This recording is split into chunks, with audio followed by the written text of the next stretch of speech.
At the coming-of-age ceremony, I was splashed with bone-dissolving water. 3 days later, the young Marquis Ning, to whom I had been betrothed for 12 years, sent a letter breaking off the engagement. He bypassed the city center with 88 chests of betrothal gifts, heading south to marry Shen Mingzhu, the eldest daughter of the Grand Tutor. That night, Shen Mingzhu's childhood sweetheart, Lu Yangchuan, climbed over the wall into the mansion and pressed the betrothal jade pendant into my hand.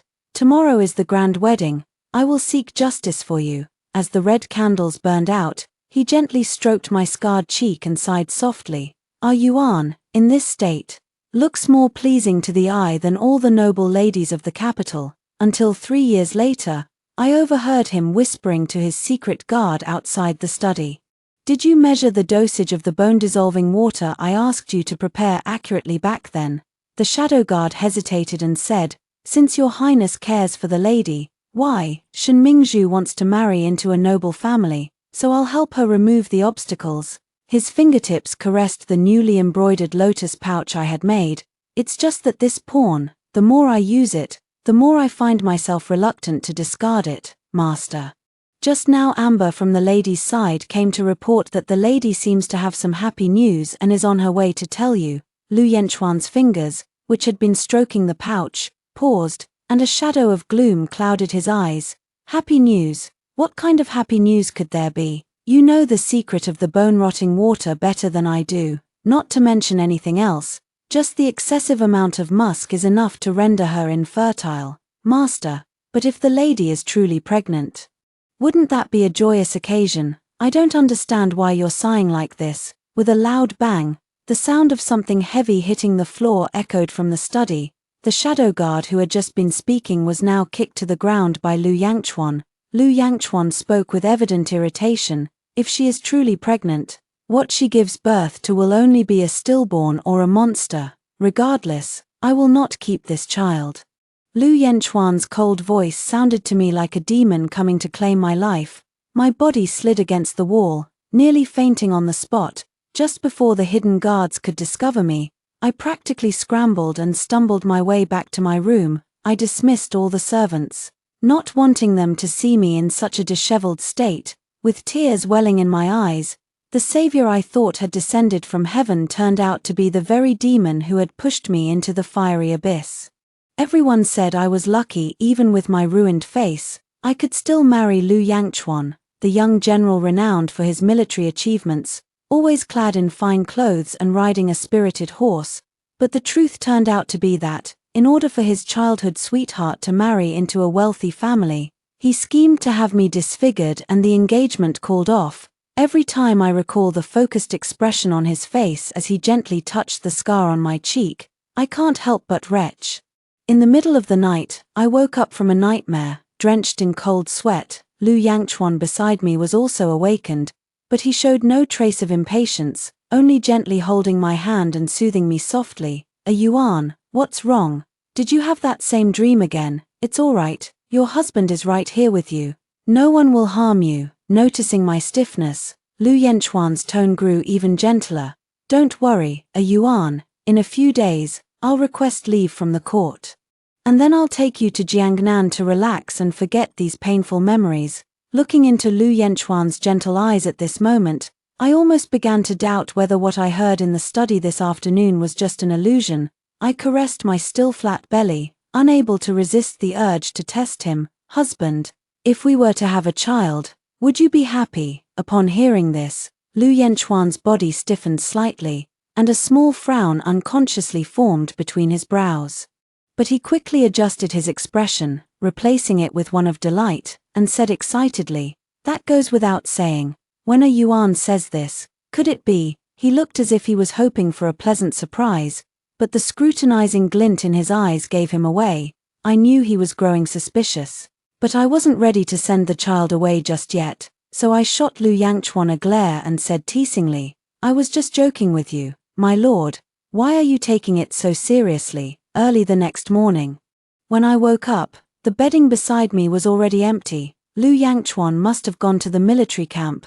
After the maidservant attending to me finished helping me wash up, she brought over a bowl of black medicinal broth. Madam, This is a calming soup that the general specifically instructed the small kitchen to prepare for you. The dark, thick medicinal brew in the pristine porcelain bowl gave off a strong, pungent odor. Just one whiff was enough to tell that there was something off about the concoction. I glanced at it and waved my hand, signaling for her to take it away. But Amber was persistent. Madam, before the general left the estate, he specifically instructed this servant to watch you drink it with my own eyes.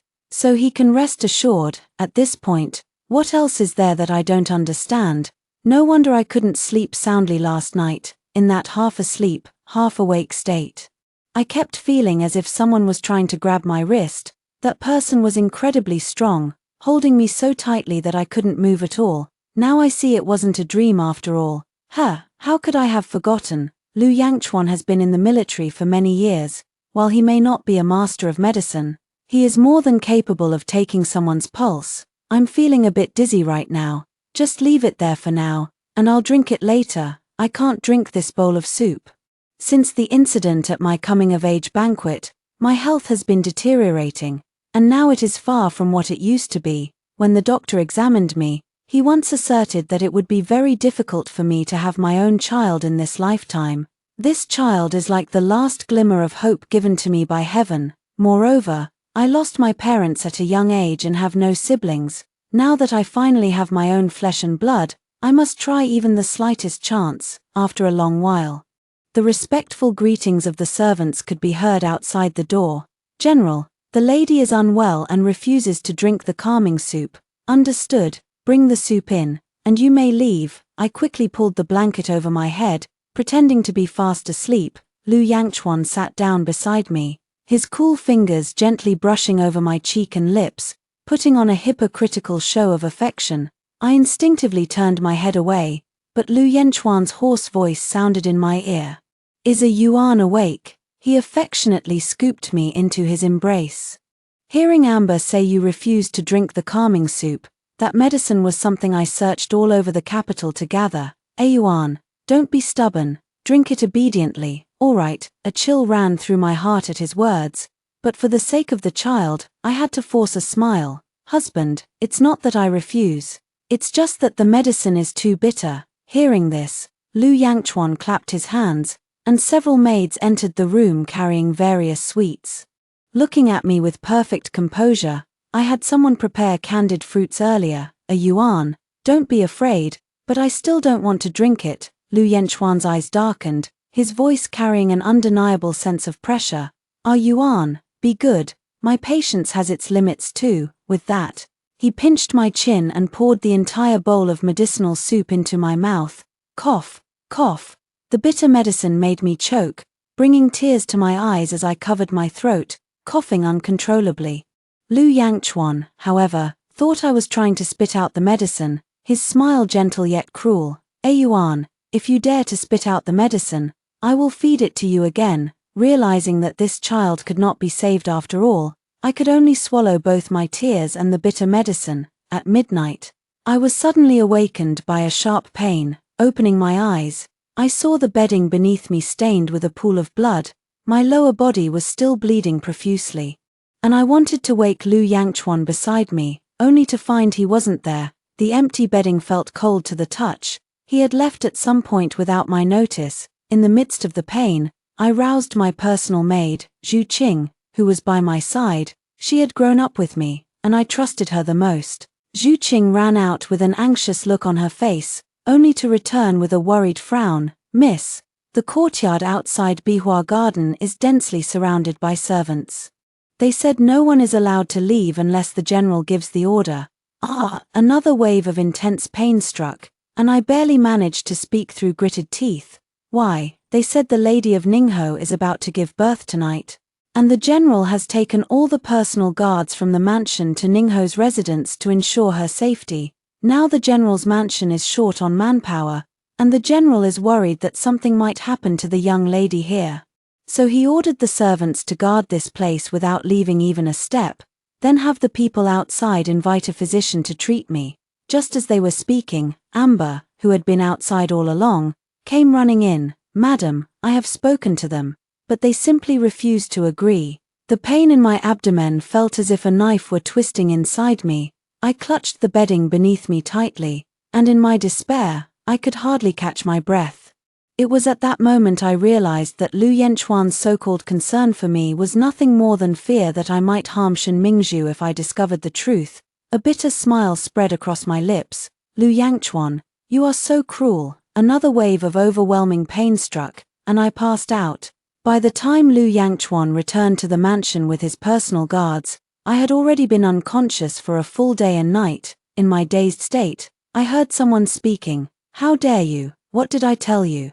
You bring such a country bumpkin to treat the lady. Lu Yanchuan's voice was filled with anger, frightening everyone around into trembling. After a moment of silence, Hooper mustered the courage to reply, reporting to the general, we truly could not find a doctor in the city, so we had to invite physician Liu.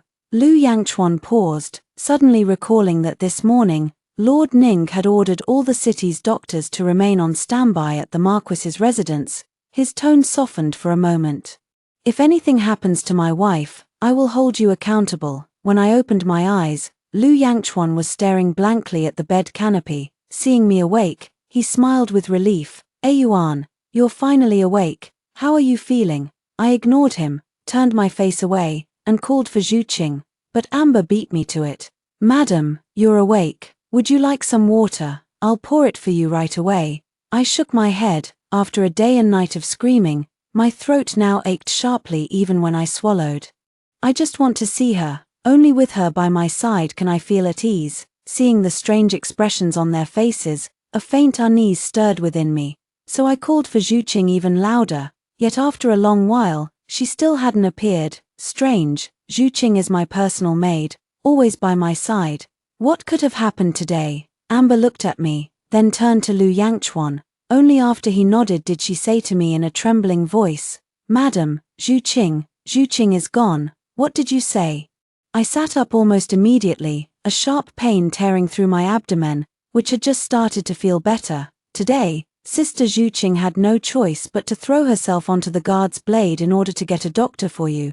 The guards were afraid of a death on their hands, so they let us out to fetch a doctor. Tears streamed down my cheeks. I tried to speak, but a large mouthful of blood gushed from my throat. Lu Yangchuan reached out to wipe it away, but I dodged his hand. Yuan, don't be sad anymore. The person is already gone. What you can do now is to take good care of your health and look after yourself. Dr. Liu said that you've suffered a great loss of vitality this time and need to rest well. You mustn't grieve too much right now. As he spoke, he shot Amber a sharp glance. I closed my eyes and smiled bitterly. The general speaks rightly. I am tired. Please return. General. Yuan, you actually call me General. Lu Yanchuan's eyes were filled with disbelief. His voice trembling. Are you angry with me? Yuan dares not. Yuan is but a small, lonely girl. How could she dare to be angry with the general? Lu Yangchuan frowned deeply, staring straight at me, as if trying to see something from my face. Yuan, I know you've just gone through a miscarriage and your emotions are unsettled, so I won't hold it against you. I'll come see you again tomorrow. With that, he turned and prepared to leave. Tomorrow. I'm afraid my body might not even last until tomorrow. Summoning the last of my strength, I said, no need. Yuan knows her time is short, and it's inappropriate for me to keep occupying the position of the general's wife. Therefore, I request to step down. General, just grant me a letter of separation. Lu Yangchuan suddenly halted, his eyes bloodshot as he laughed. Separation? That's nothing but wishful thinking. It seems Yuan is truly delirious from illness. He turned and instructed the servants. From this day forward, the lady will rest quietly in Bihua Garden and is not to leave without my orders. For 5 consecutive days, Lu Yangchuan did not come to see me. Bihua Garden has been deserted since the day I miscarried, and many clever people have found ways to transfer to other courtyards. Now, only Amber remains here to keep me company. I once asked Amber, everyone else has left, why haven't you gone? Amber, however, remained silent and instead earnestly urged me to eat a little to regain my strength. Madam, the general is just confused for the moment. Please don't harm your health by fasting just to spite him. As soon as the words were spoken, familiar footsteps sounded outside the door. I looked up and happened to meet Lu Yenchuan's icy expression. "Why aren't you eating?"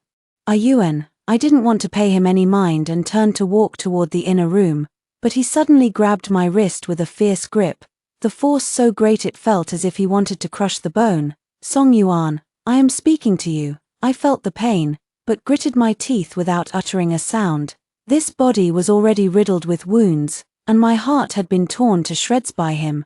The way he is now only fills me with disgust. What does the general mean by this? I am now merely someone the general despises. Whether I eat or not, what difference does it make? Since the general doesn't care either way, I might as well starve to death and spare myself the trouble of being an eyesore. Lu Yangchuan was taken aback, as if he hadn't expected me to be so resolute. The hand gripping my wrist trembled slightly, but in an instant, the cold glint in his eyes grew even sharper, and he roared angrily, "Song Yuan, how dare you try to die? If you dare to die, I will have your maid buried with you." My heart ached with sorrow. When had that gentle young man from the past turned into such a cold and ruthless person? I couldn't help but close my eyes, letting the tears fall, with not a shred of desire to live left in my heart. Seeing me like this, Lu Yangchuan panicked, suddenly pulling me into his embrace, his voice even carrying a hint of a sob.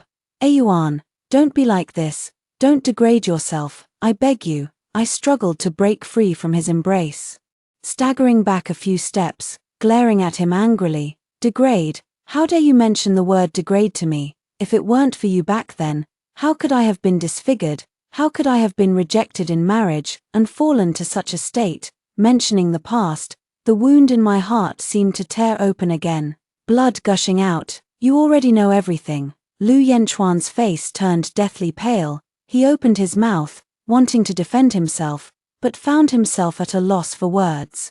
A flicker of panic and regret flashed in his eyes, but in an instant, the flames of shame and anger surged once more. He abruptly turned around and roared at the trembling Amber beside him. "What are you still standing there for? Get out of here, now." Amber was so frightened that she hastily knelt down to beg for mercy. Scrambling away in a panic, seeing him vent his anger on the servants like this, the hatred in my heart grew even stronger. "Lu Yangchuan, aren't you afraid that I'll hate you for doing this?" His body stiffened for a moment, but then he straightened his back, his eyes filled with obsession and madness. "Hate me all you want, you'll never escape from my side in this lifetime." Before he left, he specifically instructed the butler, "From today onward, no one is allowed to leave Bihua Garden." Lu Yangchuan indeed kept his word. To make me yield, he only allowed the servants to bring me a bowl of thin soup each day. I don't really mind.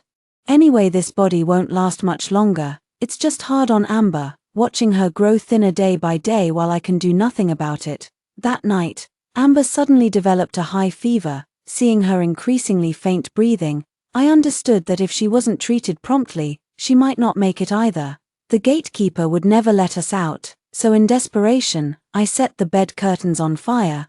I asked Amber, "Are you afraid?" Amber shook her head. "I am willing to follow you, my lady.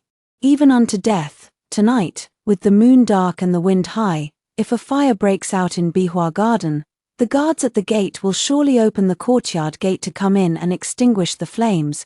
When that time comes, with many people and eyes around, perhaps we can manage to escape by chance. Fearing the fire might not be strong enough, I gathered all my clothes, letters, and the books and paintings I had collected over the years to please Lu Yangchuan, piling them all together. The moment the flames leaped up, I felt an immense sense of relief in my heart. Fire, soon. Someone noticed the unusual situation in our area. Amidst the billowing smoke, I grabbed Amber and, taking advantage of the guards rushing to fight the fire, ran to the stable and took a horse, 2 people on 1 horse. They slipped out through the back door. The wind howled past their ears, their hair flying wildly in the air. I thought I could break free from the shackles.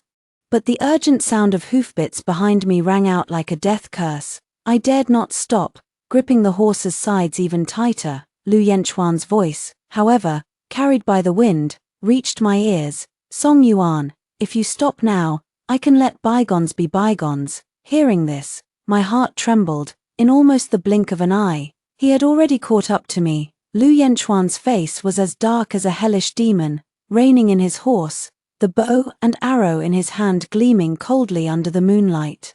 Song Yuan, do you think you can escape my grasp? My hands were already blooded from the reins, yet I dared not stop. Seeing this, he sneered coldly, drew the bowstring taut, and a sharp arrow shot toward us with a whoosh. I clenched my teeth, but the anticipated pain never came. With a dull thud, the arrow flew past me and struck Amber squarely in the shoulder blade. Blood instantly stained her clothes. Amber, I screamed in terror, clutching her swaying body tightly. Her face was deathly pale. Yet she still forced herself to squeeze out a faint smile. Madam, run. Just as I thought I was going to die here today, a fast horse came galloping in a hurry. The rider on the horse anxiously shouted, General, General, the young heir of the Ning Marquis's mansion has suddenly fallen seriously ill, and the Ning Marquis's wife, overwhelmed with anxiety, has fainted. Please hurry back and take a look. Upon hearing this, Lu Yanchuan's hand holding the bow trembled slightly, and a flicker of panic crossed his face. After weighing the options, he gritted his teeth and finally turned his horse around, galloping in the direction of the messenger, leaving only one shadow guard to pursue us. The sound of hoofbeats gradually faded into the distance, yet my heart remained tightly wound. The shadow guard moved with a ghostly swiftness, quickly closing in on us, but when he caught a clear glimpse of my face under the moonlight, he abruptly reined in his horse. As if struck by a spell of paralysis, I was filled with vigilance, but then I saw a complex, hard-to-read expression flash in his eyes: shock, guilt, and deep remorse. After a long standoff, his hoarse voice finally spoke.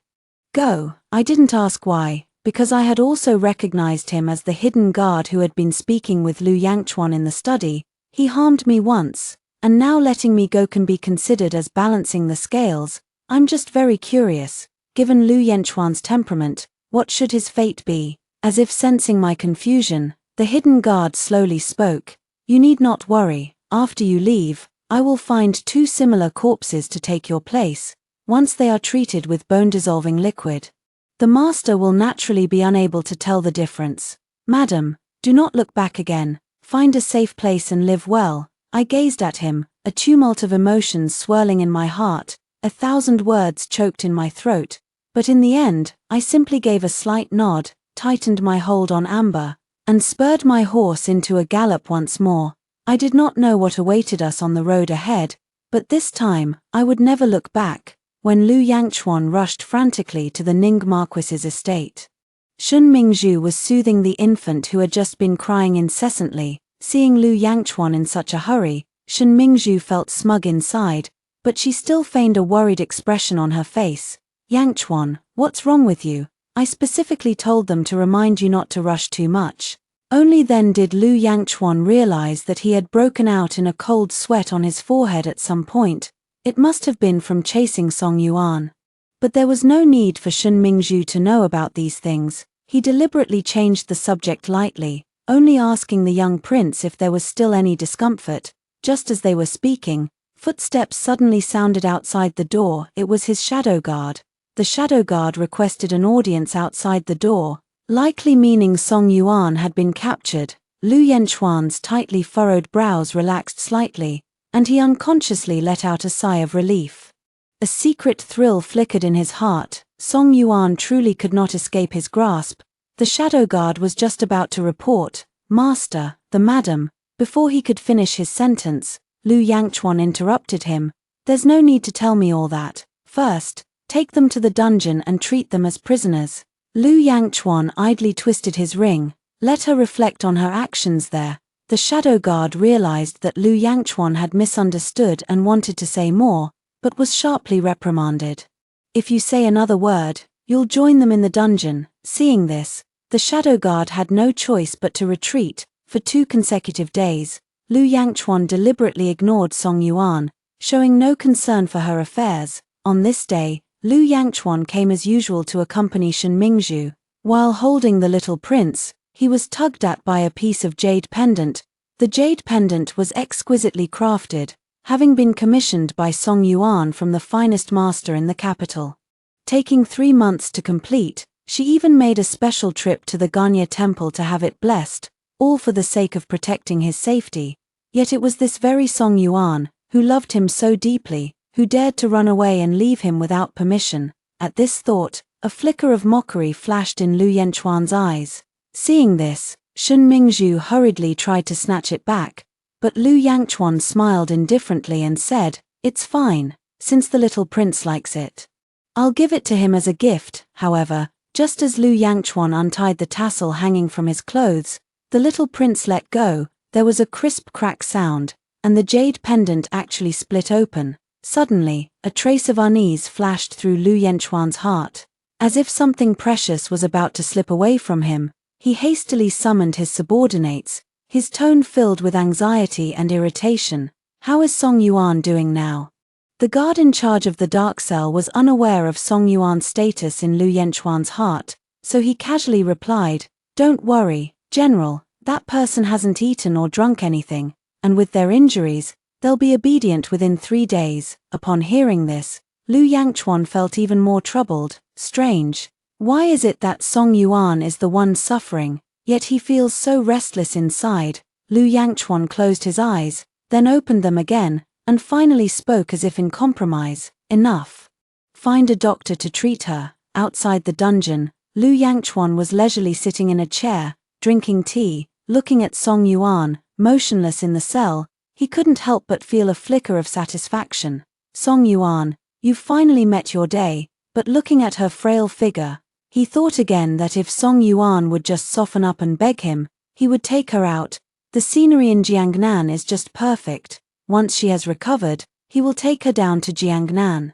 And our Yuan will surely be delighted. Just as I was thinking, the doctor withdrew from the cell and reported with a trembling voice, "General, this young lady's injuries are too severe. She has already passed away some time ago." "What?" Lu Yangchuan felt as if struck by a bolt from the blue, his body suddenly stiffening, his eyes instantly turned crimson, filled with disbelief. "How is that possible? You must have misdiagnosed, you quack." With that, he lifted his foot and gave a sharp kick, sending the doctor sprawling to the ground. The attendants nearby, seeing this scene, were so frightened that they all knelt down on the ground. Lu Yangchuan, however, seemed oblivious, muttering to himself, "Yes, you're all a bunch of quacks, all useless. I'll take Yuan to the imperial palace. The royal physicians there will surely be able to cure her."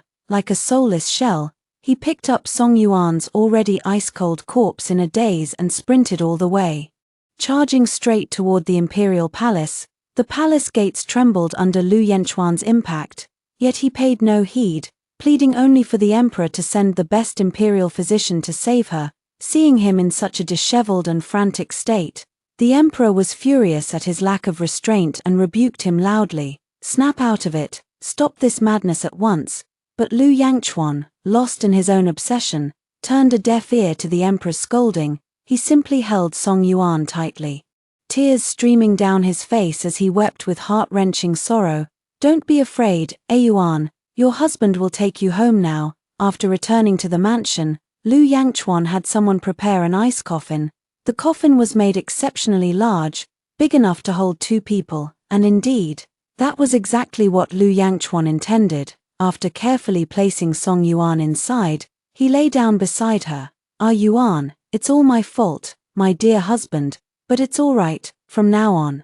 Your husband will never go anywhere else. I will stay by your side every moment." From then on, everyone said that the illustrious and spirited General Lu had gone mad, only knowing to cling to his dead wife and indulge in delusional dreams. In the imperial court, the emperor repeatedly hinted and even explicitly advised him not to let personal affections interfere with military and state affairs.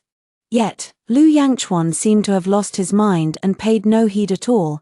Wave after wave of people came to the general's mansion to persuade him, yet each one was coldly driven out by Lu Yangchuan. Just as everyone was at their wits' end, Shen Mingzhu stepped forward. Seeing Lu Yangchuan muttering to the corpse in the ice coffin day after day, lost in memories and seemingly beyond redemption, Shen Mingzhu took matters into her own hands and set the room on fire, in the raging flames. The long overdue burial of the body turned into billowing smoke, and the entire Bihua garden was reduced to ashes along with it. Lu Yangchuan jolted awake from his sleep, only to be firmly restrained by his attendants. In that moment of furious rage, Shun Mingzhu blinked with an expression of delicate innocence. Brother Yangchuan, I did it all for your own good, only this way can Sister Song rest in peace. Get out, if not for the hidden guards holding him back. Shun Mingzhu would have already been beaten to death by his wild punches. Lu Yangchuan could hear nothing at this moment, his heart filled with boundless sorrow. Shun Mingzhu, however, remained oblivious. Brother Yangchuan, if Sister Song were watching from heaven, she would also agree that I. Before she could finish her sentence, she was frightened by the sight of Lu Yangchuan, whose eyes were bloodshot and who looked as terrifying as a demon from hell. Lu Yangchuan stared at her intently, his gaze not at all like he was looking at a living being. She forced herself to speak, stammering, Brother Yangchuan, why you haven't forgotten who gave you a bite to eat back then? All right. Mentioning the past, Lu Yangchuan turned his head away, a look of endless disappointment and regret flashing in his eyes. It is only now that he has come to see clearly just how venomous and heartless Shun Mingzhu truly is. Back then, listening to her grievances and helping her frame Song Yuan had already been a grave mistake. Now, she cannot even tolerate Song Yuan's remains, wanting to grind her bones to dust. It is also at this moment that he realizes how despicable Shun Mingzhu's hypocritical, tearful facade truly is, and how generous and gentle Song Yuan had been. Lu Yangchuan lost both his parents at a young age, because Shun Mingzhu once gave him a meal in his childhood. He had been aiding and abetting her wrongdoing for many years. Ultimately, it was he who caused Song Yuan's death. The one who deserved to die should have been him, Lu Yangchuan. If the previous Lu Yangchuan still resembled a human being, the current him is nothing but a walking corpse. Staying indoors all day without stepping out, Song Yuan loved pear blossoms the most, so he had pear trees planted all over the courtyard. She favored simplicity and elegance, so he had a new Bai Hua Yuan built for her. He still remembered every moment spent with a Yuan in the mansion. There was a Yuan watching him practice every morning, a Yuan sewing winter clothes for him with her own hands, and a Yuan dancing gracefully in the rain of pear blossoms. Those warm memories cut into his heart like knives, and regret overwhelmed him like a surging tide. Lu Yangchuan waited like this every day in Bihua Garden, as if Song Yuan would return this way. I never thought I would see Lu Yangchuan again. After escaping from the general's mansion, I carried the severely injured Amber and headed north until I was completely exhausted, collapsing before a valley. At that time, I thought Amber and I would die in such a wretched manner, but by the grace of heaven, when I woke up again, I had managed to cling to life. The physician who treated me was none other than the long reclusive master of the Valley of Medicine. His gentle gaze held a touch of compassion, and under his meticulous care, Amber's injuries gradually improved, and I, in a twist of fate, was fortunate enough to be taken in as a disciple by the Valley Master. During these 3 years of seclusion in the valley, I devoted myself to the study of medicine every day, never daring to slack off for a moment. Even Amber, who watched me study day and night, picked up a bit of knowledge along the way. That day, I had planned to go out to gather herbs, but as soon as I left the valley, I was surrounded by a group of soldiers. The one who seemed to be the leader shouted loudly, "Hey, you're from the Medicine King Valley, right?" Before I could respond, a deep voice rang out, "Show some respect." I turned to look and saw a group of soldiers escorting someone as they approached. The man was tall yet slender, his face showing signs of weariness and dejection, yet his presence remained sharp and imposing. Who else could it be but Lu Yangchuan? My heart tightened instantly, and I instinctively lowered my head, turning to the side in an attempt to avoid him. Yet, as if sensing something, his gaze cut through the crowd and finally settled on me. A flicker of doubt flashed in Lu Yangchuan's eyes, as if he found my figure somewhat familiar, yet he couldn't be certain because of the veil I was wearing. I quickened my pace, wanting only to escape this place of trouble as soon as possible. He then spoke slowly, "Miss, there is no need to be afraid. We have come this time to seek the master of the Medicine King Valley to come out of seclusion. The child of Lady Ningho has suddenly fallen ill and is in critical condition. I have heard that the master of the Medicine King Valley possesses extraordinary medical skills. And I have come specifically to humbly request the master's assistance to save that child's life. Ha, so it's still for Shen Mingzhu, I scoffed inwardly and replied in a low voice, I'm afraid you've made this trip in vain. My master has long since retreated to the mountains and forests, having withdrawn from worldly affairs for many years. The troubles of the mortal world are nothing more than fleeting clouds to him. This wasn't a lie. The Valley Master has been in seclusion for many years, wholeheartedly pursuing the highest realm of medical arts, and has long grown weary of the clamor of the human world. 3 years ago, it was purely by a stroke of luck and the mercy of fate that Amber and I were rescued by him. The leading general, however, refused to let it go. In a matter of moments, a cold, sharp sword was pressed against my throat. Enough nonsense. Take us to see your master now. My heart tightened, and just as I was about to step back, clarity suddenly dawned before my eyes. He actually lifted my veil, a gust of wind blew, completely revealing my face. At that moment, time seemed to stand still. Lu Yanchuan's eyes widened instantly, fixed on me with a shock as overwhelming as a tidal wave, instantly drowning him. He seemed frozen in place, his lips trembling, and it took him a long while to barely utter the words, Yuan, is it you? The voice was so soft, as if afraid to disturb this dreamlike moment. My heart trembled, and gritting my teeth, I quickly put the veil hat back on. You've mistaken me for someone else. I coldly tossed out these words, but he refused to give up. With a flash of movement, he crossed the distance between us in just a few steps. At this moment, there was not a trace of the general's imposing demeanor left in him. His eyes were filled with panic and pleading, like an abandoned dog, full of humility and caution. Yuan, don't ignore me, please, he murmured, his hands slightly raised as if wanting to pull me closer, yet he stopped abruptly just before touching my sleeve. Afraid that I would despise him even more for it, I turned my head away, unwilling to see him like this, as painful memories from the past flooded my mind. Step aside, Lu Yangchuan, I don't want to see you. My tone was icy, filled with resolve, yet he seemed not to hear, his eyes reddening, tears welling up but stubbornly refusing to fall. Yuan, for these 3 years, I have regretted day and night. I was terribly wrong. I beg you, give me a chance to make amends. His voice choked with emotion, as if with just one nod from me, he would pour out everything he had. Master ultimately agreed to let them in. The young prince's condition is complex.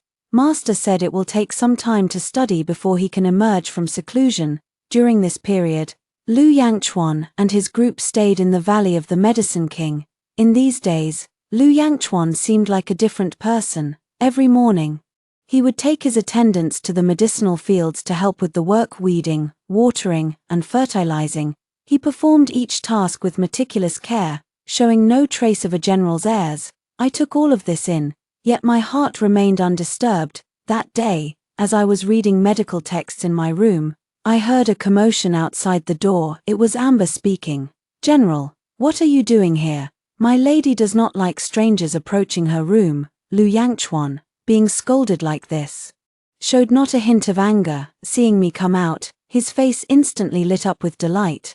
Yuan, have you finished reading? I frowned slightly, and before I could speak, he quickly took out a package from behind his back, handing it to me with both hands, his eyes filled with anxiety. Yuan, I specifically searched for this for you these past few days.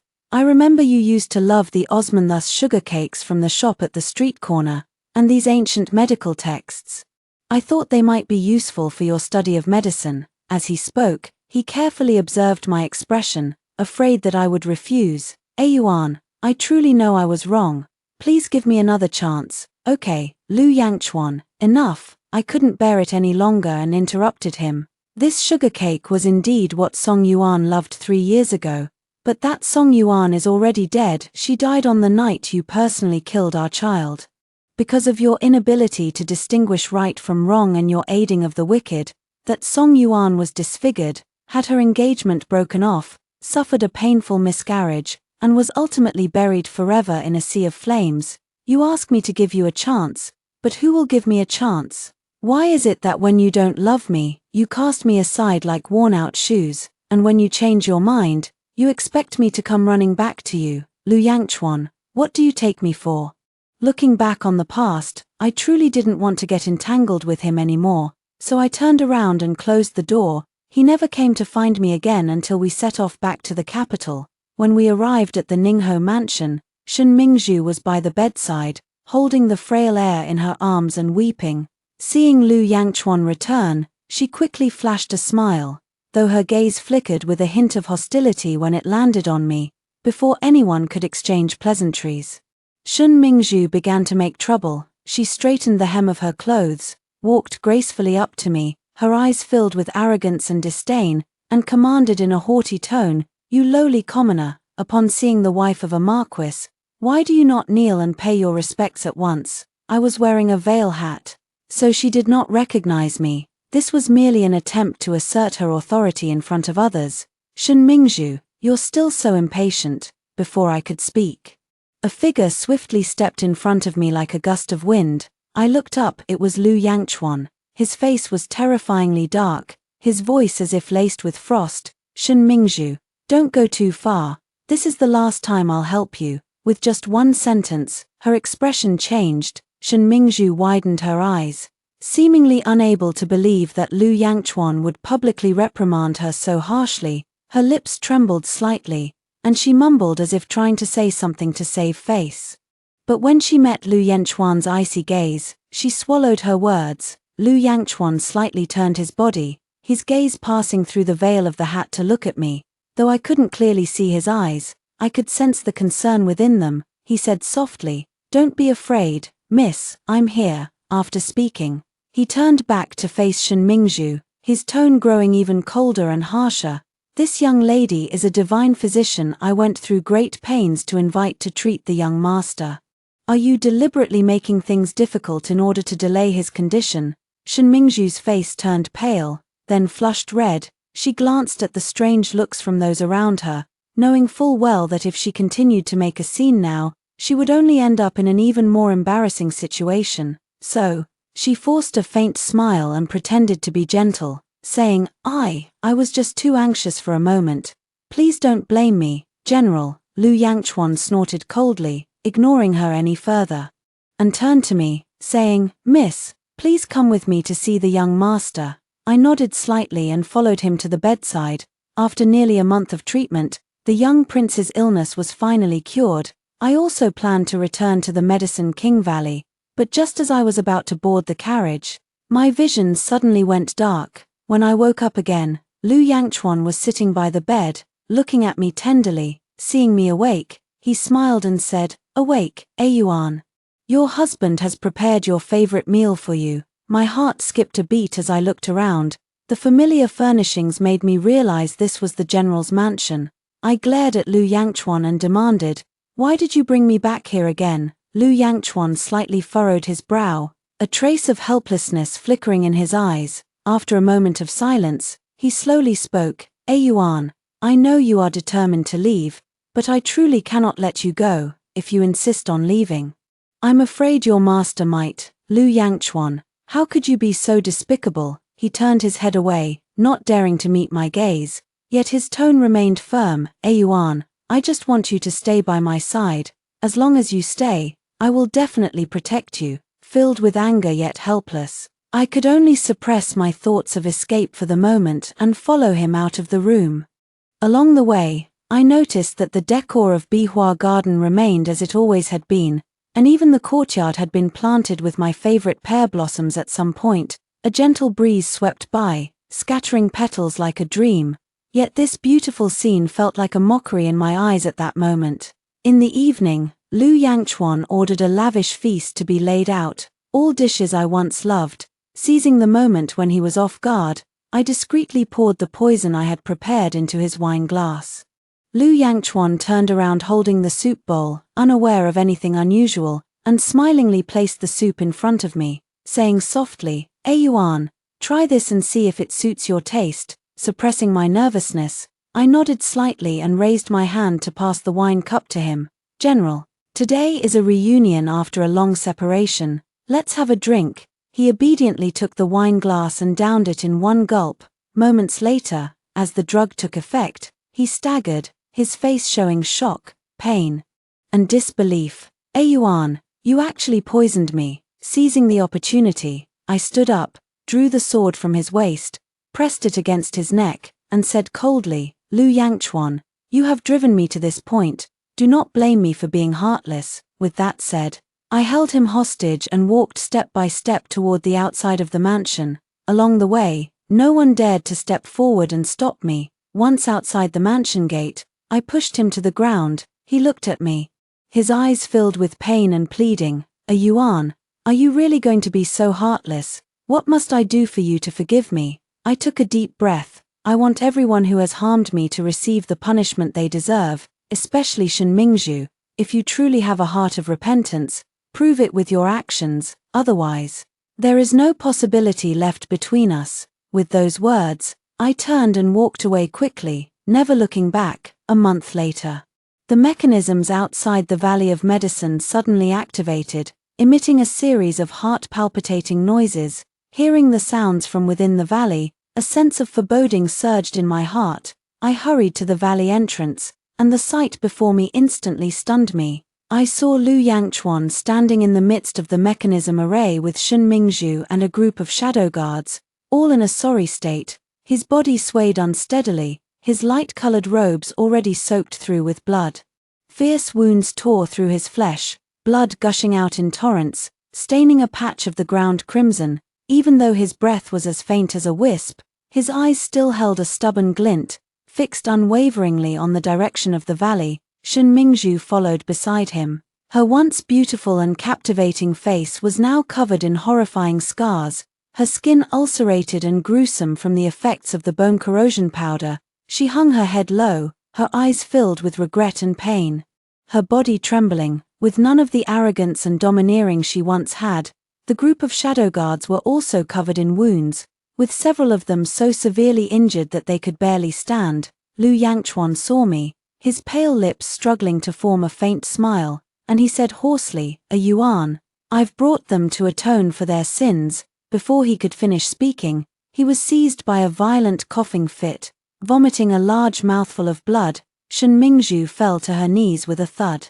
Sobbing uncontrollably, Sister, I was wrong. I was blinded by greed and treated you so terribly. Please, for the sake of our past bond, spare me this once. She raised her hand to touch the scar on her face, but her hand froze mid-air, as if she dared not face this cruel reality. Seeing that I remained silent, Lu Yangchuan spoke again with difficulty. Yuan, if there is hatred in your heart, then take a knife and stab me to your heart's content. Today, I will not fight back. I only ask that you can vent your anger. With that, he slowly drew the sword from his waist and placed it in my hand. With a swift swing of the sword, I ultimately avoided the vital spot, only slicing open a gash on his shoulder. Get lost, and don't bother me again, I said coldly. My voice tinged with exhaustion and resolve. A flicker of surprise flashed in Lu Yangchuan's eyes. He opened his mouth as if wanting to say something more, but then fainted from excessive blood loss. With the support of the hidden guards, he and Shen Mingzhu were taken back. Later, news came from the capital that Shen Mingzhu, the wife of Marquis Ning, who had always been arrogant and overbearing, had her face disfigured and her mind completely shattered. She was in a state of madness all day long. One day, while taking a walk with the young heir by the lotus pond, she accidentally fell in. By the time the servants discovered it, the bodies had already floated to the surface. A truly horrifying sight. Young Marquis Ning also turned white-haired overnight. He resigned from his official post and confined himself to his residence, never stepping out again. As for Lu Yangchuan, after that day of atonement, he completely let go of his lingering thoughts. He volunteered to go to the northwestern frontier and never returned to the capital for the rest of his life. Only before his departure did he send a letter to the Valley of the Medicine King. I have failed you in this life. I will repay you in the next. After hearing the first story above, what are your thoughts? Feel free to share your opinions in the comments section. Next, there is another similar story. Let's continue to see. At the wedding, Jiyu Beiju said I wasn't even worth a single strand of his beloved's hair, yet in the blink of an eye, he was getting a nosebleed just from looking at my face. He fumbled around, pulling out a handkerchief to wipe his face. Furious and flustered, he yelled at me. "Don't overthink it, I was just startled by how ugly you are." I looked at him thoughtfully. "But you're holding my handkerchief." Gu Beiju's face stiffened. I must have taken the wrong one." He tried to retrieve something else from his chest, but in his panic, he pulled out one of my undergarments, my sachet, and even one of my socks. The palace banquet was nearing its end. My mother-in-law insisted that I accompany my husband home, saying it would be best to have a child tonight. I went over reluctantly, just in time to hear Gu Beiju and his friend talking about me. "Brother Gu, I heard that since you got married, you haven't seen your new bride even once, leaving her alone every day. You're really too heartless." Gu Beiju snorted impatiently with a cold expression. "You all know I've been searching for Chinga all along. I've been keeping myself pure for her. How could I possibly touch another woman? Haha, that's true. Besides, I've seen your new wife. She's delicate enough, but lacks the kind of stunning beauty that the beauties of the capital possess. If it weren't for His Majesty wanting to keep you in check by deliberately arranging a marriage with a girl from a humble background, someone like her probably wouldn't even be able to reach the threshold of the Duke's mansion." Gu Beiju remained non-committal. That goes without saying. Listening to their back and forth, I felt as if someone had poured a basin of cold water over my head. On the day of the grand wedding, Gu Beiju sent someone to tell me that he would remain chaste for the one he loved. He would never touch me. I thought it was just an excuse he made to brush me off. I never thought it would actually be true. In that case, I'd better not push my luck. I turned around and was about to leave, but I accidentally kicked a wine jar by the roadside. With a loud shattering sound, everyone who had been talking suddenly turned to look at me. "Well, speak of the devil, Brother Gu, your wife is here." Since I had been spotted, I couldn't hide any longer. I had no choice but to brace myself and call out to them, "Husband." As soon as these words were spoken, Gu Beiju sprang to his feet in an instant. He strode toward me with an imposing air. "You have quite the nerve. Didn't I make it clear long ago that we should each go our own way from now on? Yet you still dare to come looking for me. Don't tell me you actually think of yourself as..." As he spoke, Gu Beiju's tall figure loomed before me. Their eyes met. His voice suddenly cut off. His entire body also remained motionless. I avoided his intense gaze, nervously twisting the handkerchief. I said, "It's not me. It's Mother who insisted I come pick you up to go home." After saying that, seeing that Gu Beiju still had no reaction, I instinctively looked up to see. My heart suddenly skipped a beat. You're bleeding from your nose." Instinctively, I handed the handkerchief to Gu Beiju, but he abruptly grabbed my wrist. "I thought he was going to hit me," I said in a panic. "Since you don't want to go home, forget it. I'll go explain it to Mother." With that, I finished. I didn't dare to look at his reaction. I yanked my hand back and strode away. After walking a distance, I saw that he hadn't followed. I wiped the sweat from my face. Finally, I breathed a sigh of relief. After Gu Beiju stopped his nosebleed, he suddenly became quiet and withdrawn. His friend couldn't help but tease him. "Brother Gu, why were you staring so intently just now, and even got a nosebleed over that girl?" Gu Beiju snapped back to reality. He cleared his throat awkwardly.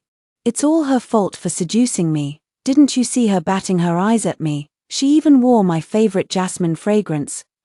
She really knows how to play her cards." Everyone, my friend's brows furrowed into a knot. "I've known you for over a decade, and I've never heard you mention liking any particular scent before.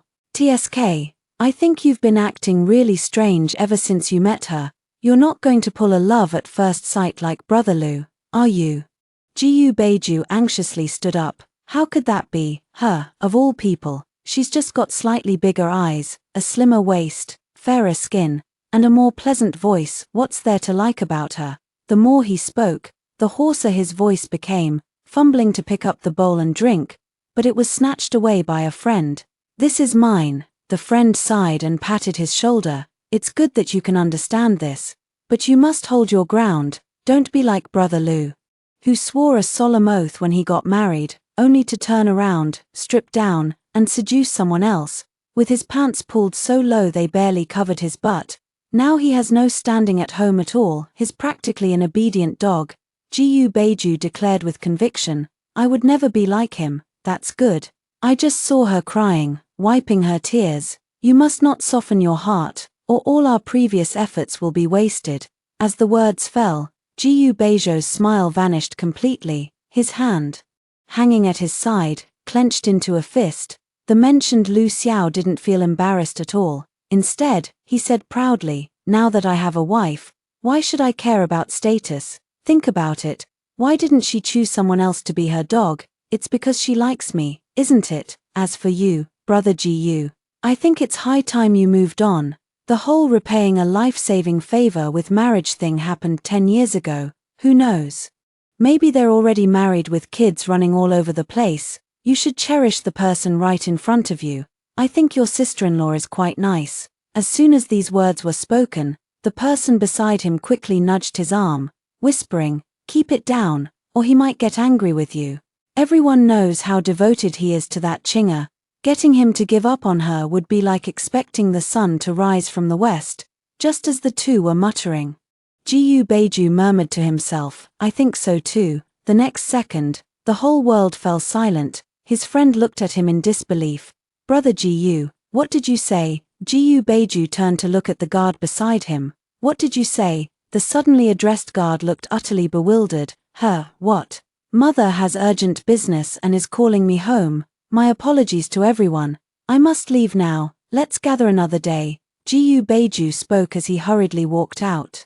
The guard was a step too late and was stopped by the crowd. What happened at the residence? The guard scratched his head. I don't know either. We can't say either. Your duke's residence truly has strict family discipline. Guard, is there? After returning to the mansion, I took a hot bath, ready to sleep comfortably. But as soon as I stepped out of the bathroom, I was startled. Husband, I didn't expect Gu Beizhou to come back at night. My face was completely free of makeup. I saw him frowning as he looked me up and down. I thought he would mock me just like he did at the banquet, but the next second, his face flushed with a rosy hue. He snorted coldly and said, You certainly have many ways to be alluring. I looked down at the worn-out undergarments on my body, and my messy hair.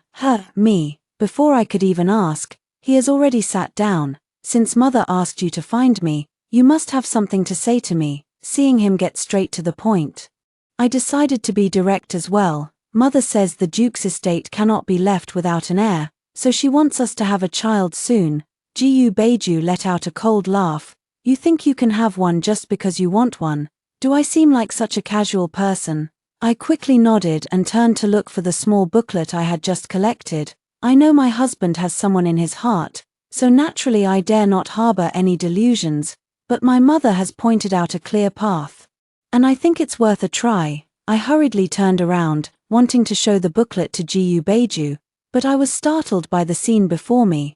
I saw that Gu Beizhou had somehow already taken off his clothes, revealing a body of firm and powerful muscles. 2 drops of water still lingered on his chest. They traced the lines of his muscles, flowing over his abs, until they disappeared into his loosely fitting shorts. Before disappearing, I instinctively swallowed hard. I watched helplessly as Gu Beizhou snatched the booklet from my hand. You're quite well prepared, but didn't you know that men are naturally adept at this sort of thing? Forget it, take a look and pick whichever position you like, so I don't end up hurting you. Gu Beizhou's face grew redder the more he spoke, but after flipping through the booklet, his expression instantly darkened to the color of ink. He flung the booklet right in front of me. His voice was so cold it could freeze icicles. Who are these men? I introduced them to him. These young talents from the Gu family's collateral branches were all carefully selected by mother just after returning from the palace banquet. This way, the Duke's estate can have successors, and it won't hinder you from remaining faithful to Miss Chinga. Gu Beizhou tightly gripped the booklet, flipping through it quickly. You agreed so casually just like that. I quickly shook my head. Not casually. Not casually. My mother has already agreed with me. If I give birth to a child, she will give me 10,000 taels of gold, and if it's a boy, the amount will be doubled. I grew more and more excited as I spoke. I couldn't help but show a joyful expression on my face. When we have money, my sister will never have to go hungry or cold again. My brother won't have to suffer in the military camp either. Jiyu Beiju also seems quite satisfied with this idea.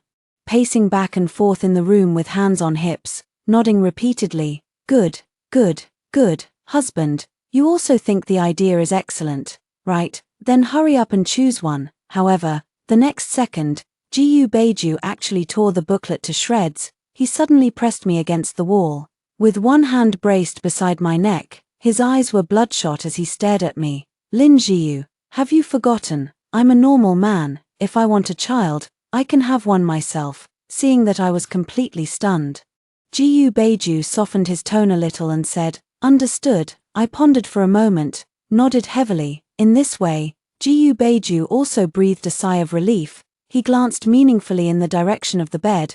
Now that you understand, why aren't you hurrying up? I walked over with great reluctance. Don't worry, my husband, since you have such deep affection for Miss Chinga, I will certainly behave myself and know my place. As the words fell, I wrapped myself tightly in the cloak. Then, I took the quilt and went to the side room, leaving Jiyu Beiju standing there with a shattered expression.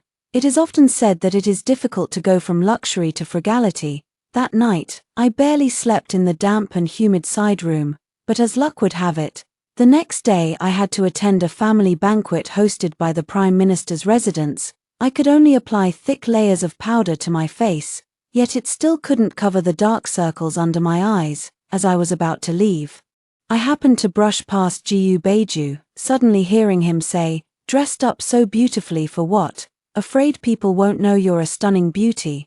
I nervously smoothed my hair. I really wanted to ask if he was talking about me, but I was afraid of being too presumptuous. I could only manage a dry greeting.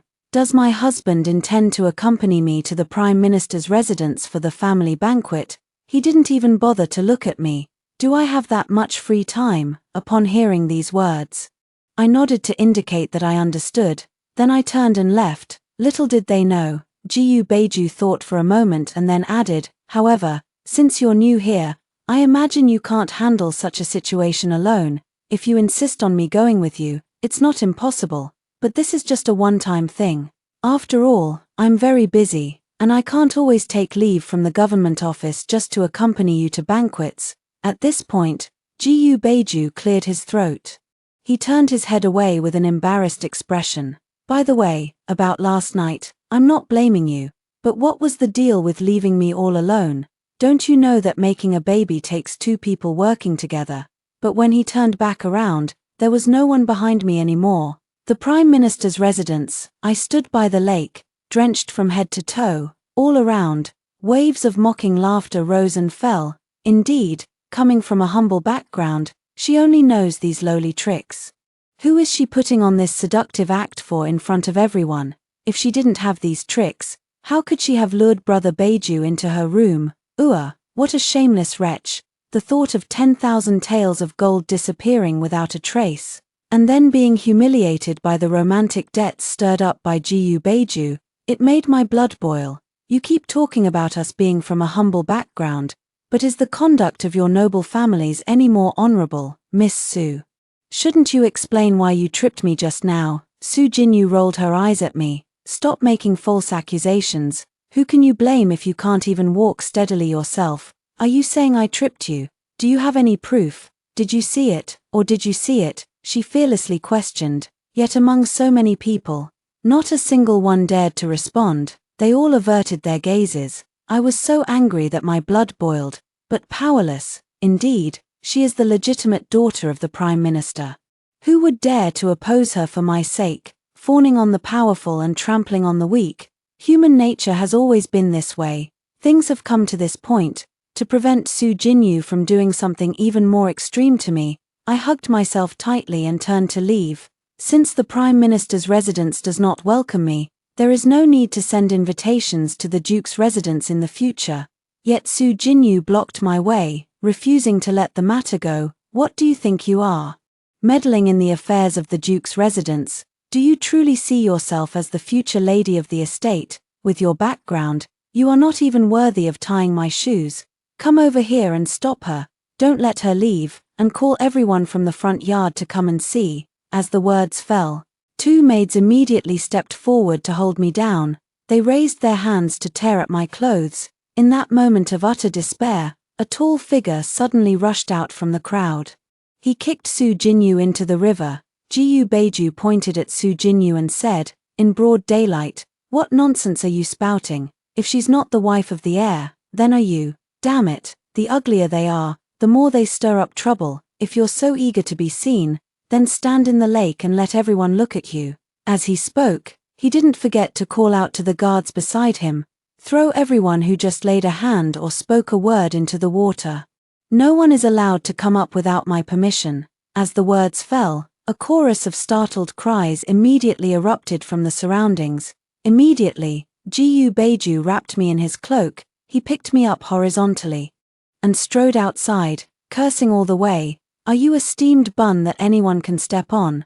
Those maids around you are useless too. I'll give you a few of my shadow guards. If anyone bullies you again, beat them to death, understand?" Watching him so angry that the veins on his temples bulged, a strange feeling suddenly arose in my heart. "Husband, did you come specifically to find me?" Jiyu Beiju seemed to realize something. He immediately composed his expression. "How could that be? I just happened to be passing by." I lift my gaze, looking thoughtfully at Jiyu Beiju's tense profile. After returning to the residence, I took a hot bath. When I came out, a fierce commotion erupted outside the courtyard. It seemed the Prime Minister was saying that Su Jinyu had fainted after soaking in the lake. But Jiyu Beiju's guards refused to let anyone approach. He came to demand an explanation. Jiyu Beiju frowned upon hearing this and was about to step out. I couldn't help but gasp sharply. I let out a sharp hiss. He quickly turned around. "What's wrong with you?" I shook my head, my face pale. "It's nothing. Probably just a scrape from when I fell into the water. It's fine." Jiyu Beiju hurriedly pulled out a bottle of medicine. "Quickly show me your wound, I'll apply the medicine. They're just minor injuries."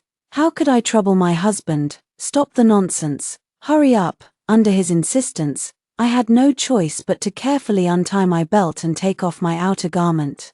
I turned my bare back toward him, but the person who had been urgently clamoring just moments ago suddenly fell silent. He seemed to freeze completely. I bit my lip and spoke softly. "Darling, can you see how serious the wound is?" As the words fell, Jiyu Beiju spoke as if waking from a dream. "What did you call me, my dear Jiyu? Do you not like it when I call you that? Then all right, do as you please. Women are so troublesome." I pursed my lips. I accidentally let out a soft moan.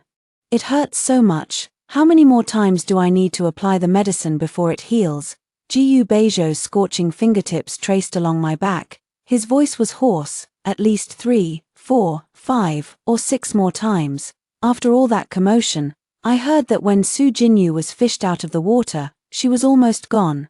The Prime Minister was furious, cursing Jiyu Beiju at anyone he saw. Meanwhile, Jiyu Beiju's friend couldn't help but ask him, "Rumors are spreading that you were so enraged for the sake of a beauty, and that you're very attentive to your new bride. Is it true or not?" Thinking of his past bold declarations, Jiyu Beiju shook his head with a tense expression.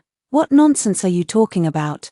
I helped her just to protect the reputation of the Duke's estate." Upon hearing this, his friend breathed a sigh of relief. He slapped him on the shoulder. "Then I can rest easy. His Majesty said he wants to select 2 people to investigate a case in Chuju, and I recommended you." Jiyu Beiju suddenly looked up, stunned. His friend grinned broadly. "Look how happy you are, my good friend. No need to thank me." When I saw Jiyu Beiju returning listlessly, I was a bit puzzled. "Husband, what's wrong with you? His Majesty has sent me on official business to Chuju, and I may be away for half a month." Upon hearing this, my eyes lit up. "Really?" Jiyu Beiju's expression suddenly turned dangerous. "You seem quite pleased." I instinctively shook my head. "No, not at all." Jiyu Beiju seemed drained of all strength, his face ashen as he walked into the purification chamber. Half an incense stick later, I saw him walk out. I pointed to the 3 large boxes placed inside the room. "Husband, I've packed everything for the trip. When are we setting off?" In just an instant, Jiyu Beiju's face immediately darkened like charcoal. He said to me angrily, "Lin Jiyu, are you not even pretending anymore, packing up so quickly? Are you eager for me to leave, so you can fly off with those pretty boys once I'm gone?" I'm telling you, you're dreaming. I'm not going anymore." As he spoke, he angrily opened the suitcase, intending to take out the clothes inside, but casually fished out a water-red undergarment. Ji Beiju was immediately stunned. I bit my lip, looking up at him with eager eyes. "Husband, do you not want to take me with you?" Seeing him remain motionless, I wiped away the non-existent tears at the corner of my eye. "If you're unwilling, then I won't go." I made a move as if to take the clothes from his hands, but Ji Beiju quickly gathered them into the suitcase. He casually locked it, then turned his head to scold me. "Can't you be a bit more consistent? One moment you're going, the next you're not. This matter is settled then. Hurry up and get your things together and go to bed early.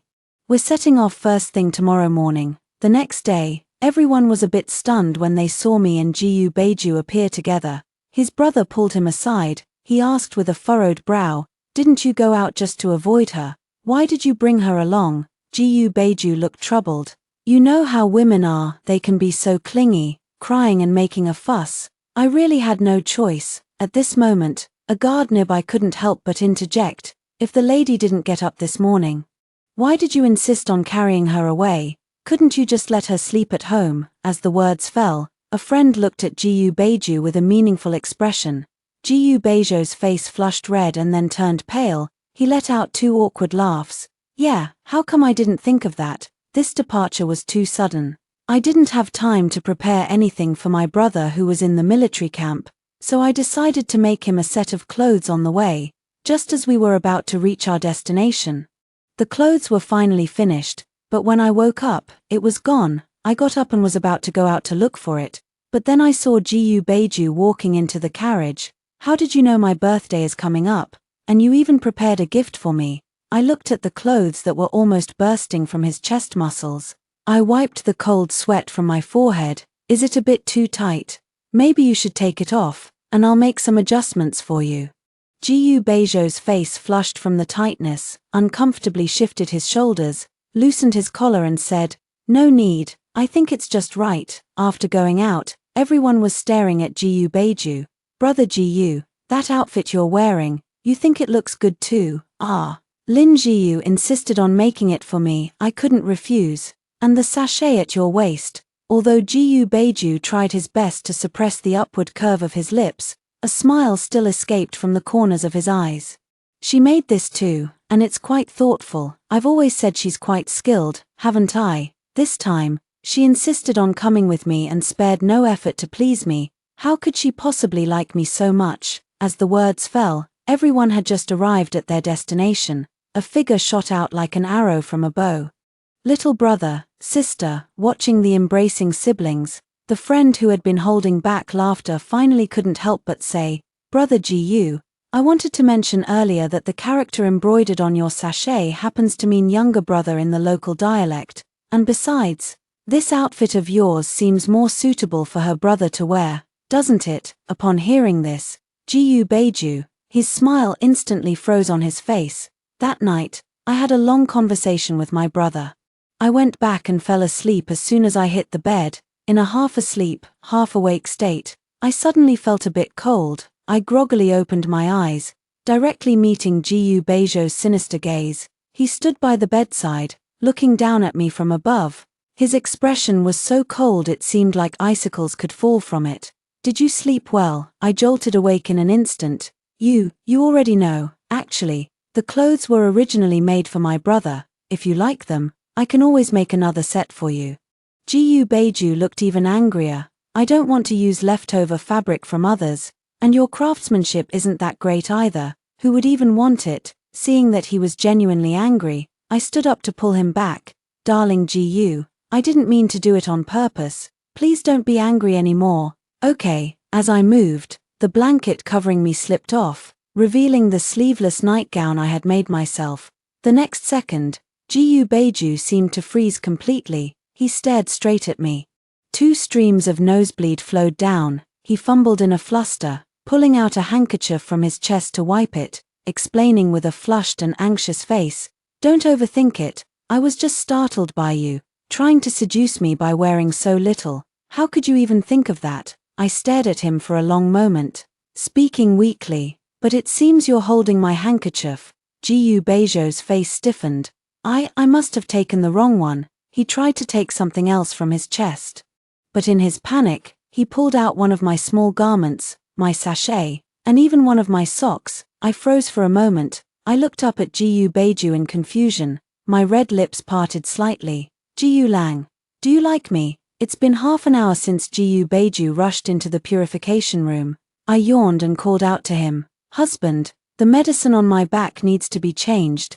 Can you help? As the words fell, Gu Beizhou walked out quietly when I was about to take off my shirt. He suddenly pressed down on my hand. His voice was low and hoarse. I lied to you. Actually, the wound has already healed. I feigned surprise. Then I just like you. Yes, I like you. Okay, with that, I finished. He suddenly hugged me from behind. A large hand slowly slid up from the hem of my clothes, exploring toward my waist. Gigi, how about we become a real married couple? I pressed down on his hand, which was trying to cause trouble. But what about Miss Chinga? And you said I'm as bland as plain water, with an ordinary background, and simply not good enough for you. That was nonsense, I spoke. He lowered his head, planting dense kisses along the side of my neck. Panting heavily, he said, I've never seen a girl more beautiful than you. As for Chinga, I think Lu Xiao is right. It's been 10 years, who knows where she is? I should cherish the person right in front of me. Don't you think? My ear tingled from his bite. I couldn't help but let out a low moan. Be gentle. As soon as these words were spoken, Gu Beizhou seemed to be encouraged. He directly flipped over and pinned me beneath him. He charged around like a reckless young man, while biting me without any restraint, while clumsily trying to take off his pants. Just as the temperature in the room was steadily rising, suddenly, there was a loud knocking sound from outside. Lord Gu, there's a young lady outside who calls herself Chinga asking to see you. As I walked toward the main gate with Gu Beizhou, my heart was pounding anxiously. Upon seeing Chinga in person, it sank even deeper to the bottom. Brother Beizhou, I finally found you. The man sprinted towards Gu Beizhou. Gu Beizhou's face stiffened. He immediately dodged nimbly. Lin Wanqing stumbled. Fortunately, I managed to steady myself in time, avoiding a faceplant. A flicker of embarrassment crossed her face, but it was gone in an instant. She quickly put on a smile, barking at me, Sister. You're here too, Brother Beizhou. Look, this is the jade pendant you left for me back then, and this letter, I've kept them both in good condition. If it weren't for my sister, we could have recognized each other much earlier. Speaking of the sad part, she glanced at me with a look of regret. Her lips quivered as if she was about to cry. I sneered coldly. Since that's the case, why were you so desperate to avoid marrying him back then, forcing me to take your place? It was because I heard that Beizhou already had someone in his heart. I didn't want to come between them, and besides, I've always had someone on my mind too. Now it's all good. I know that Beizhou is the one I've been waiting for. Sister, isn't it time you returned what rightfully belongs to me? Lin Wanqing not only inherited her mother's beauty, she also adopted 9/10 of her mother's mannerisms. Whenever she shed tears, there was hardly a man she couldn't win over. Even father favors her, a concubine's daughter, in every way. Seeing that I ignored her, Lin Wanqing turned to look at Gu Beizhou. With the delicate demeanor of a young girl, she called him brother. When I saved you back then, you said you would marry me when you grew up. The token is right here. You wouldn't go back on your word, would you? If I said I had no expectations for Gu Beizhou at all, that would be a lie. But in the end, he was just like other men. He just looked at me with difficulty. His thin lips uttered a few words. Of course, I won't. Hehe, that's great. Then hurry up and write the divorce letter for your sister. That night, Gu Beizhou did not return all night. I lay in bed. My mind kept replaying the moment he had held me, kissing me, while affectionately calling me Gigi. Suddenly feeling like I'm in a dream. Why has it been so long? Lin Wanqing is just the same as before. She can effortlessly take everything from me. The next day, Lin Wanqing appears before me with a face full of pride and satisfaction. Your mother couldn't win against mine, and you can't win against me. What does being the legitimate daughter matter? You deserve to be trampled under my feet for the rest of your life. What, are you unhappy? Even if you are, you can only endure it. After all, The days of your unhappiness are still ahead. A divorced woman who was driven back home, who knows who would even want you, at the end of it all.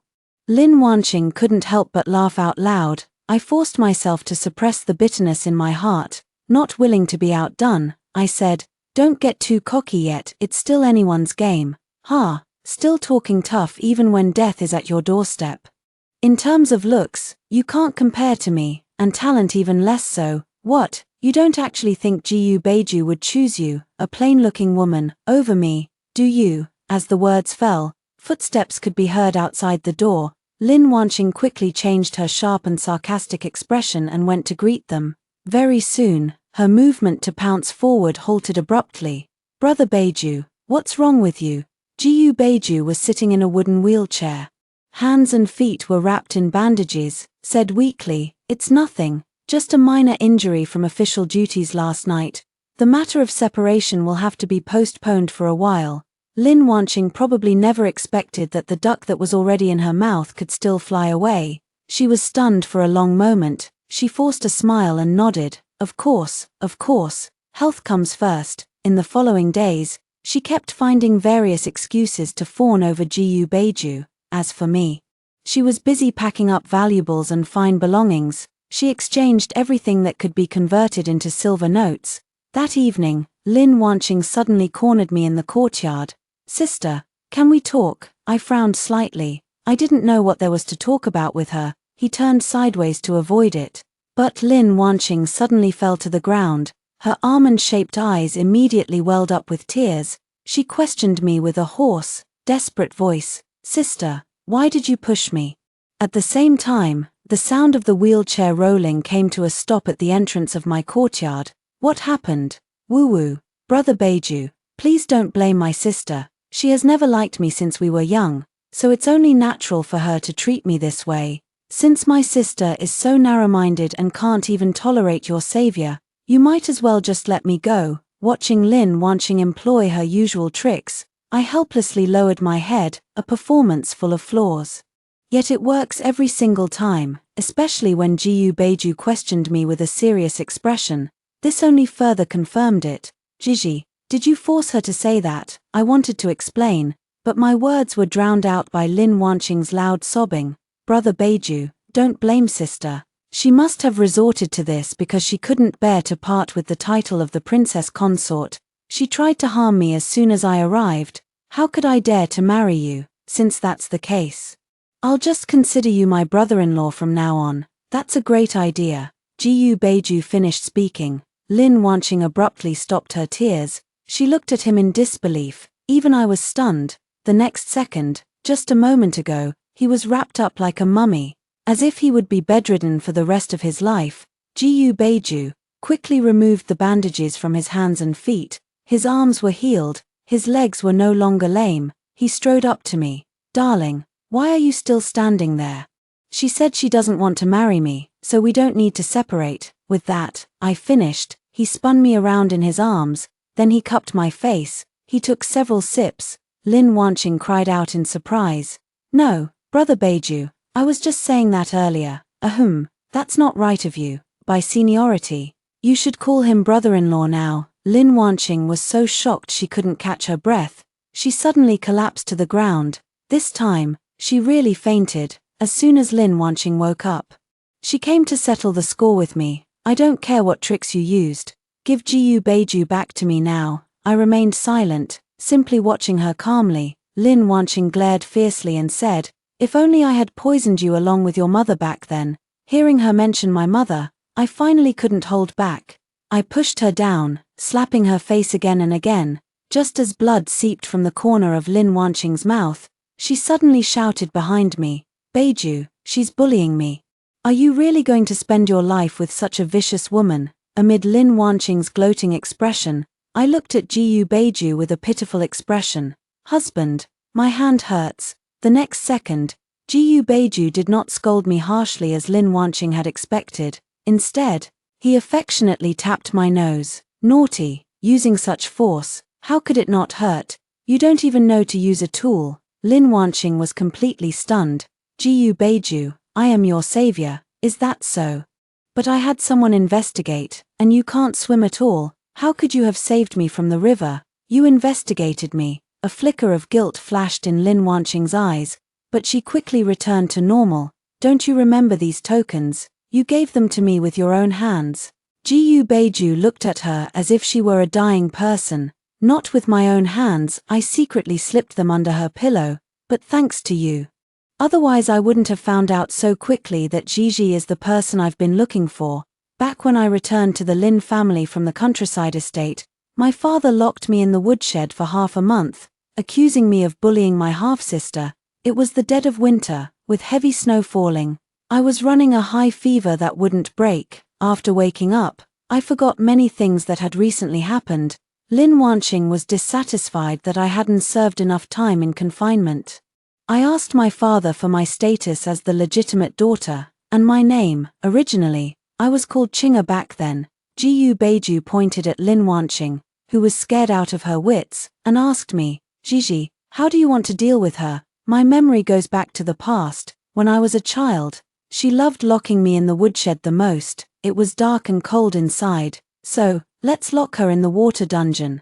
Husband, do you think I'm cruel? Jiyu Beiju wrapped his long arm around my shoulder. My lady is both beautiful and kind-hearted. How could she be associated with malice? On the 7th day Lin Wanqing was imprisoned in the water dungeon. My father finally couldn't hold back and came to find me. He demanded that I hand over Lin Wanqing, or else he would beat this unfilial daughter of his to death. Of course, I returned Lin Wanqing to him as I wished, but he was utterly terrified. He cried so hard he nearly fainted. I found it absurd. You didn't even blink when my mother died. And now you're crying just because she lost 2 legs. What a useless waste. I heard he was so distressed that he had a stroke that very day. But what does that have to do with me? After returning to the capital, I'm learning how to do business. In case Jiyu Beiju ever tires of me one day, I won't end up homeless.